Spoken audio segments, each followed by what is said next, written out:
یہ ویڈیو صرف معلومات کے لیے ہے اور یہ قانونی مشورے کا متبادل نہیں ہے۔ اس ویڈیو کے مدرجات ایک سوال کا اہم جواب ہیں اور ہم آپ کو ہماری web site, mobile app, WhatsApp یا فون کے ذریعے اپنا سوال پوچھنے کی تجویز کرتے ہیں۔ السلام علیکم 24justice.pk کے ساتھ میں ہوں آپ کا میزبان محمد علی۔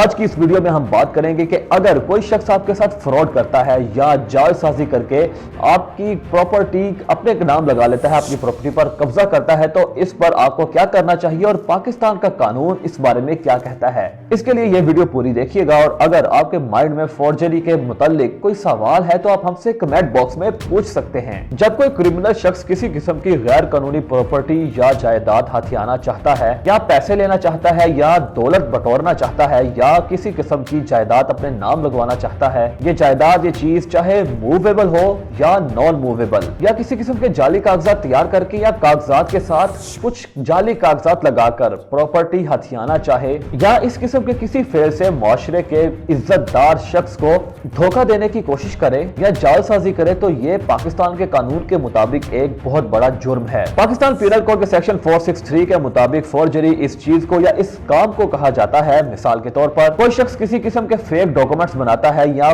ڈاکومنٹس کا کوئی حصہ جعلی تشکیل دیتا ہے کہ جس سے وہ شخص ان ڈاکومنٹس کے ذریعے کسی شخص کو یا کسی گروہ کو، یعنی ایک سے زیادہ لوگوں کو نقصان پہنچا سکے یا ان کے لیے تکلیف کا باعث بن سکے، یا عدالت میں ان جعلی ڈاکومنٹس کے ذریعے ان عزت دار افراد کے خلاف جھوٹا مقدمہ دائر کر سکے، یا کسی گروہ کو دھوکہ دینے کی یا فراڈ کرنے کی نیت ہو ان جعلی ڈاکومنٹس کے ذریعے، تو اس قسم کے معاملات کو فورجری کہا جائے گا، جسے عام الفاظات میں جعل سازی بھی کہا جاتا ہے۔ سیکشن 464 میں یہ واضح ہے کہ فالس ڈاکومنٹس یا فیک ڈاکومنٹس کن کو کہا جائے گا۔ مثال کے طور پر جب کوئی شخص فیک ڈاکومنٹس بناتا ہے یا فالس ڈاکومنٹس بناتا ہے کہ وہ کسی مالک کی اجازت کے بغیر اس کی ملکیت کے ڈاکومنٹس اپنے خود سے تیار کر لیتا ہے یا اسی ڈاکومنٹس کی نقل بنا لیتا ہے ان ڈاکومنٹس کے مالک کی اجازت کے بغیر، یا ان ڈاکومنٹس میں رد و بدل کر دیتا ہے، تو اسے فیک ڈاکومنٹس یا فالس ڈاکومنٹس کہا جائے گا۔ فیک ڈاکومنٹس بنانے کے لیے عام طور پر 3 طریقے استعمال کیے جاتے ہیں۔ پہلا طریقہ یہ ہے کہ مثال کے طور پر اگر کسی شخص نے کسی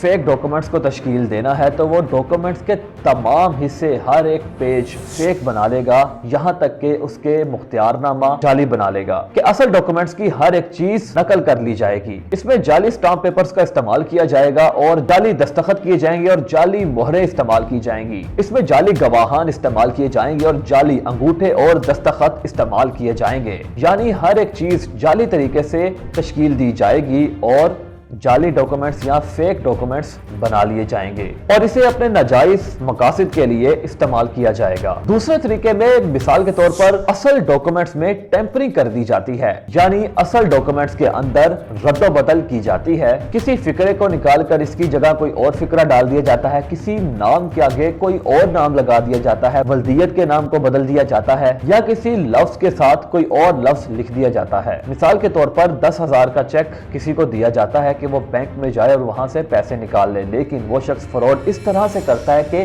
اس چیک کے اندر 10,000 کے ساتھ 1 صفر اور لگا لیتا ہے اور 10,000 سے زیادہ اماؤنٹ بینک میں جا کر نکال لیتا ہے، تو اسے فراڈ کہا جائے گا۔ اسی طرح سے کانٹریکٹ کے اندر اپنے مطلب کی بات کرنا یا اصل بات کو چھپانا، اصل اصولوں کو چھپانا یا قوانین کو ماننے سے انکار کر دینا، تو اس قسم کے ڈاکومنٹس کو بھی فیک ڈاکومنٹس کہا جائے گا اور یہ کہا جائے گا کہ انہوں نے فیک ڈاکومنٹس تیار کیے۔ تیسری صورت میں مثال کے طور پر کسی شخص سے جس کے اصل ڈاکومنٹس اس کے پاس ہیں، اصل مالک سے انگوٹھے سائن لگوا لیے جاتے ہیں، اسے نشہ آور چیز پلا کر یا اسے ذہنی مریض بنا کر یا کوئی ایسا طریقہ استعمال کر کے اس سے ڈاکومنٹس پر